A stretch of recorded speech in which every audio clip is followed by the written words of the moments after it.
যদিও বাংলাদেশ এখন একটা গভীর সংকটের মধ্য দিয়ে যাচ্ছে, সেটা বোঝা যাচ্ছে আমাদের রাজনৈতিক দলগুলোর বক্তব্য আর আইন শৃঙ্খলার ক্রম অবনতির দিকে তাকালেই। এই পরিস্থিতিতে কেমন আছেন সেটা প্রশ্ন করাটাও অবশ্য একটা বোকামির মতো হয়ে যেতে পারে। ঠিক 1 বছর আগে এই সময়ে শেখ হাসিনার বিরুদ্ধে ছাত্রদের কোটা সংস্কার আন্দোলন মাঝপথে এসে জনতার স্বতঃস্ফূর্ত অংশগ্রহণে এক দফা আন্দোলনে পরিণত হয়েছিল, আমাদের সবারই স্মরণ আছে।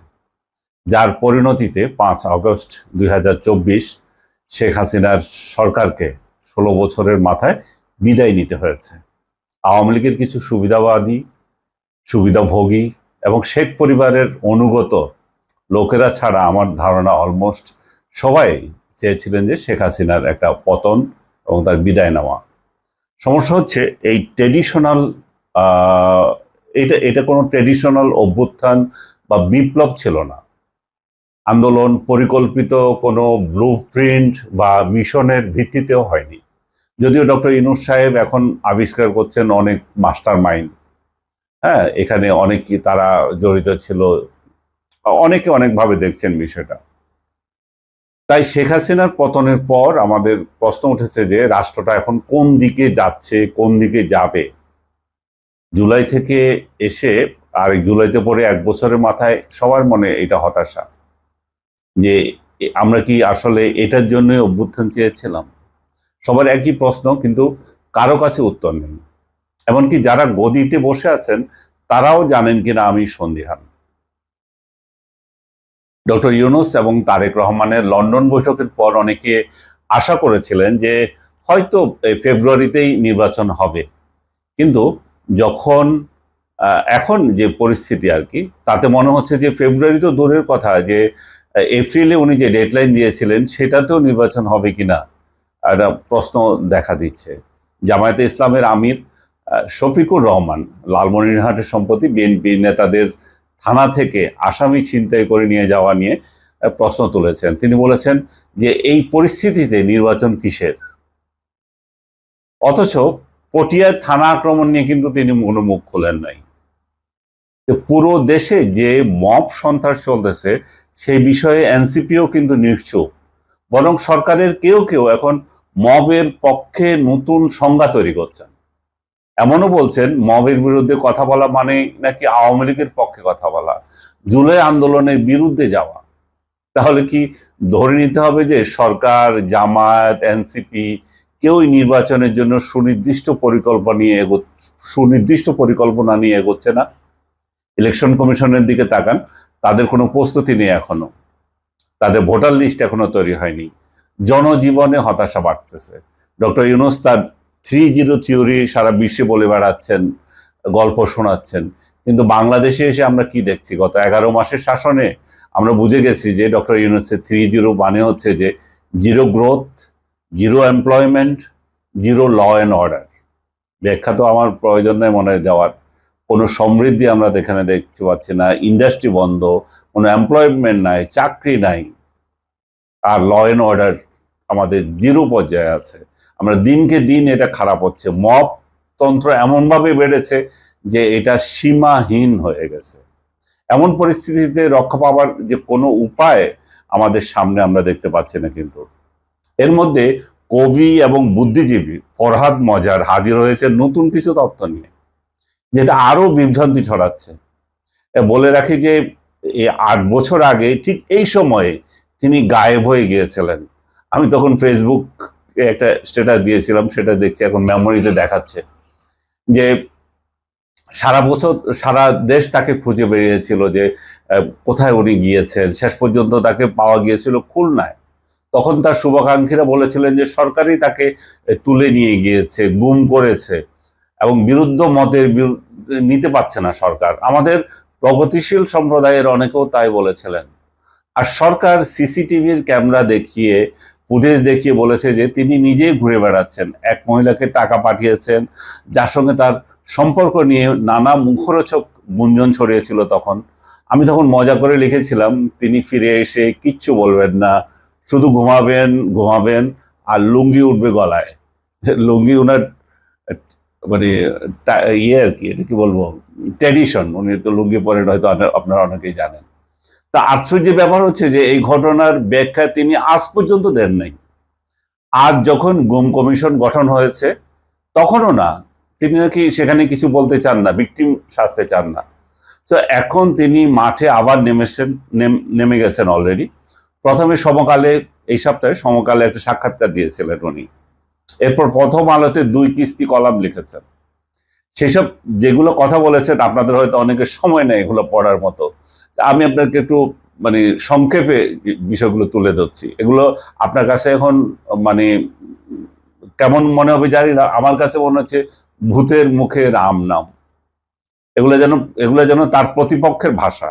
কারণ একসময় তিনি এর বিপরীত কথাগুলোই বলতেন। তিনি যা বলেছেন একবার দেখে নি তাহলে। 1 নম্বরে উনি বলেছেন জুলাই গণ অভ্যুত্থান হচ্ছে একটা রেজিম চেঞ্জ। তার মতে যে পড়ার মাঝে মনে করেন যে বাংলাদেশে যে গণ অভ্যুত্থান হয়েছে সেটি বাস্তবে ছিল একটা শাসন ব্যবস্থার পরিবর্তন, যার পেছনে ছিল আন্তর্জাতিক শক্তি। কারা এই শক্তি? বিশেষ করে যুক্তরাষ্ট্রের প্রত্যক্ষ এবং পরোক্ষ সহায়তা ছিল এখানে। মার্কিন বিশ্লেষক জেফ্রি স্যাক্সের বক্তব্যকে তিনি এই বিষয়ে প্রাসঙ্গিক বলেছেন। জেফ্রি একজন বিশ্ববিদ্যালয়ের শিক্ষক, কলম্বিয়াতে উনি পাঠদান করেন। উনি বলেছেন যে পাকিস্তানে ইমরান খান সরকারকে হটানোর মতো করে বাংলাদেশেও শেখ হাসিনার সরকারকে আমেরিকা হটিয়েছে বলে তার তথ্য উপাত্তে মনে হচ্ছে। দ্বিতীয়ত উনি বললেন যে মানে ফরহাদ মাজার সাংবিধানিক প্রতিবিপ্লবের অভিযোগ করলেন উনি। সাংবিধানিক প্রতিবিপ্লব কি? 8 আগস্টে যারা শপথ নিয়েছেন, মানে ডক্টর ইউনূস যে শপথ নিলেন, তারা সংস্কারের আড়ালে শেখ হাসিনার ফ্যাসিস্ট শাসনের ধারাবাহিকতাকে চালু রাখছেন এবং সেটাকে চালু রাখতে চাচ্ছেন। ফরহাদ মাজার এটিকে বলেন যে সাংবিধানিক প্রতিবিপ্লব। তার মতে জনগণের গঠনতান্ত্রিক ক্ষমতা এখানে অস্বীকৃত হয়েছে। 3 নম্বরে তিনি এসে বললেন যে নতুন রাজনৈতিক বন্দোবস্তের ভণ্ডামি। যে তথাকথিত নতুন রাজনৈতিক বন্দোবস্ত চালু করা হয়েছে তার মতে তা আসলে পুরনো ব্যবস্থাকে রং করে পুনরায় হাজির করানোর চাতুরি। যে এলিট শ্রেণী এবং কর্পোরেট সমর্থিত মাফিয়া চক্রের এটা বন্দোবস্ত এবং জনগণ এখানে অনুপস্থিত। 4 নম্বরে আসেন, যেটা খুবই ইন্টারেস্টিং। তিনি বলছেন ধর্মীয় ফ্যাসিবাদের উত্থান এবং সতর্কতা। তিনি বলছেন যে সেকুলার বাঙালি জাতীয়তাবাদী ফ্যাসিবাদ পরাজিত হলেও এখন উত্থান ঘটেছে এক ধরনের ধর্মভিত্তিক ফ্যাসিবাদের। পরকালমুখিতা, ধর্মচিন্তা, মানে বুঝতে পারছেন আপনারা, বেহেশত চিন্তা করে যারা, যে দারিদ্র, রাষ্ট্রীয় ব্যর্থতা, পরকাল ব্যবসায়ী, যার মোল্লাদেরকে বলছেন, এই শ্রেণীর উত্থান হয়ে গেছে এই সময়ে এবং ভয়ঙ্কর বাস্তবতা তৈরি হয়েছে বলে তিনি আশঙ্কা করছেন। এই যে শ্রেণীর, তিনি কিন্তু ধর্মে বিশ্বাস করেন না, এটা তার ওনার ব্যক্তিগত ব্যাপার, আমি এটা নিয়ে মাথা ঘামাতে চাই না। তিনি মোল্লাতন্ত্রের যে উদ্ভব সেটা নিয়ে বয়ান দিচ্ছেন। পরে আসতেছি আমি তার সেই বয়ান নিয়ে। 5 নম্বরে উনি বলছেন ভূ রাজনীতিতে 3য় বিশ্বযুদ্ধের একটা ইঙ্গিত দেখা দিয়েছে। এখন তিনি মনে করেন যে বিশ্ব ইতিমধ্যে 3য় বিশ্বযুদ্ধের মধ্যে প্রবেশ করে গেছে। ইউক্রেন যুদ্ধ, গাজা সংকট, ইরান ইস্যু সব মিলিয়ে বিশ্ব ব্যবস্থায় ব্যাপক পরিবর্তন ঘটেছে এবং বাংলাদেশের অভ্যুত্থানকেও তিনি এই বৈশ্বিক উত্তেজনার অংশ হিসাবে দেখেন।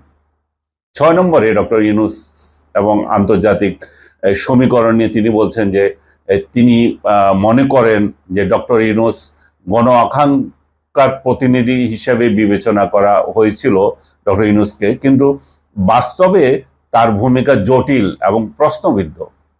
ভারতের প্রভাবকে ঠেকাতে তার কূটনৈতিক অবস্থান গুরুত্বপূর্ণ ছিল, কিন্তু মার্কিন স্বার্থ রক্ষা নিয়ে যে সন্দেহ তৈরি হয়েছে সেটি অস্বীকার করা যাচ্ছে না। তার মানে উনি তাকে মার্কিন পুতুল হিসাবে ট্রিট করছেন, যে মার্কিনীদের সাথে তার সম্পর্কে যে বিষয়গুলো। খুব ভালো কথা। 7 নম্বরে এসে তিনি গণসার্বভৌমত্বের প্রশ্ন তুলেছেন। গণসার্বভৌমত্ব মানে উনি কঠিন কঠিন শব্দ সবসময় ইউজ করেন। গণসার্বভৌমত্ব মানে হচ্ছে যে জনগণের সার্বভৌমত্ব, জনগণের সবার ঊর্ধ্বে, এই বিষয়টা আর কি। এটি বারবার জোর দিয়ে বলেছেন তিনি, এবং বলেছেন যে ফ্যাসিস্ট শক্তি এবং জাতীয় ঐক্যমত্যের নামে মাফিয়া শ্রেণীর সঙ্গে আপোষ করা হচ্ছে একটা আত্মঘাতী।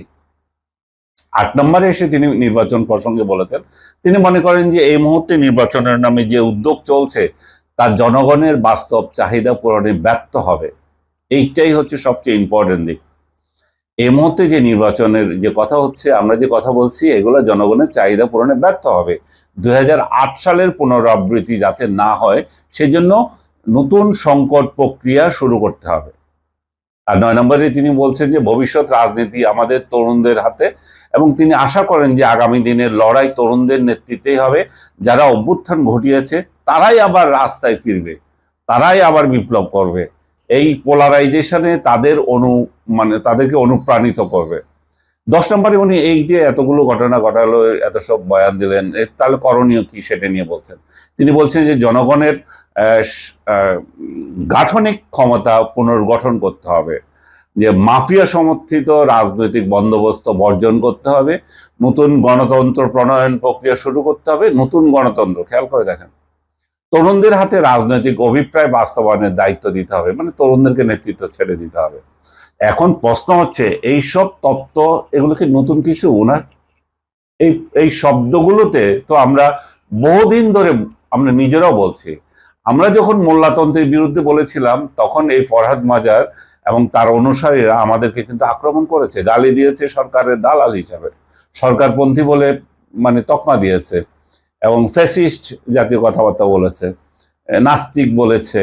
যদিও ফরহাদ মাজার নিজেই ধর্ম নিয়ে মাথা ঘামান না, কিন্তু ওনার অনুসারীরা অন্যদের নাস্তিক টাইটেল দিতে পারে। যে এই সেই ব্যক্তি যিনি একসময় মাহমুদুর রহমানকে নিয়ে যে হেফাজতকে উস্কে দিয়েছিলেন ব্লগারদের বিরুদ্ধে, ব্লগার হত্যার বিরুদ্ধে, পরে আবার সেই হেফাজত যখন শেখ হাসিনার সাথে উঠা বসা করে আপোষ করলেন, তাদের দাবি কিছু আদায় করে নিলেন, তাদের পড়াশোনার সার্টিফিকেটের স্বীকৃতি নিলেন, তিনি আবার এদের বিরুদ্ধে তীব্র ভাষায় লিখেছিলেন, আমার মনে আছে এখনো, নয়া দিগন্ত পত্রিকায়। এই দ্বিচারিতা শুধু ফরহাদ মাজারের নয়, এটাই তার পদ্ধতি, এটাই তার স্টাইল, এটা তার পুরনো খুব বড় ধরনের স্টাইল। আর যেসব শব্দ ব্যবহার করেছেন তিনি, সাংবিধানিক প্রতিবিপ্লব, গণসার্বভৌমত্ব, নতুন রাজনৈতিক বন্দোবস্ত, সবই তার পুরনো শব্দ চালাকে নতুন মোড়ক।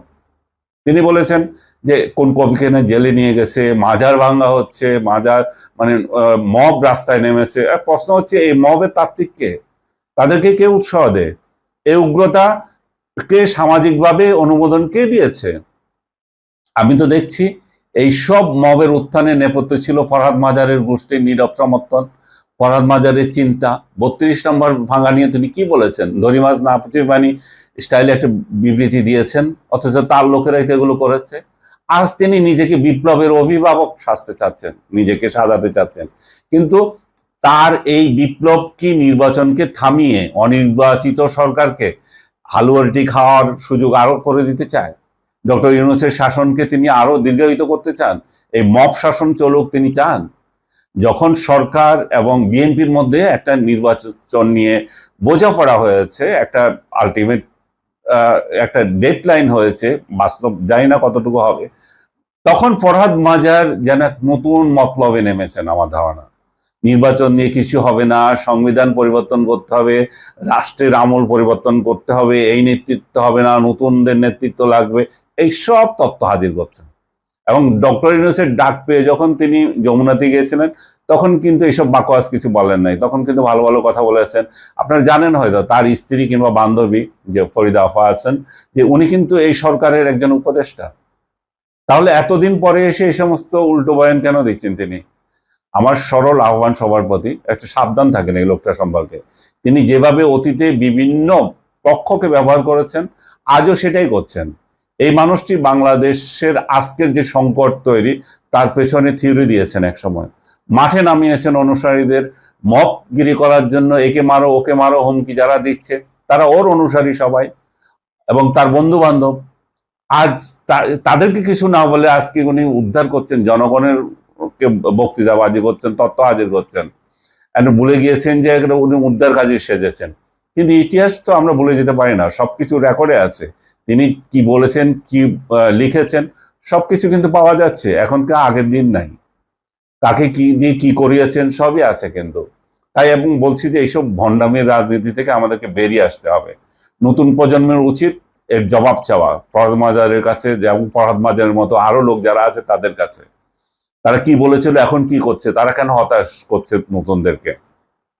কিন্তু জবাব বিহীন কাউকে যে গুরু মানা তো নতুনদের উচিত নয়। তিনি আমাদের ঘরে আগুন লাগিয়েছেন, এখন তিনি দমকল বাহিনী সেজেছেন আমাদেরকে পানি মারার জন্য।